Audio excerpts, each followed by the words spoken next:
আসসালামু আলাইকুম রহমতুল্লাহ। এটি আবহাতে একটি মসজিদ। যারা মসজিদে সহকারী ইমাম হিসাবে আসবেন তারা যোগাযোগ করুন। এরকম আরও দুটি মসজিদে সহকারী ইমাম লাগবে।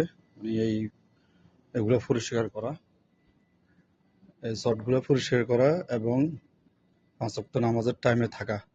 বেতন হচ্ছে যে 1300 থেকে 1500-র ভিতরে থাকবে। তারপর হচ্ছে যে থাকা দিবে, খাওয়া নিজের। আপনারা যারা আগ্রহী আছেন তারা আমার সাথে যোগাযোগ করবেন ইনশাআল্লাহ। এখানে মসজিদে নামাজের টাইম ছাড়া অন্য টাইমে যে কোনো কিছু করতে পারবেন আপনি।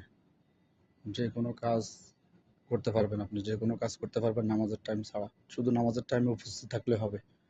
আর সপ্তাহে একদিন এই শটগুলো পরিষ্কার করার দায়িত্ব।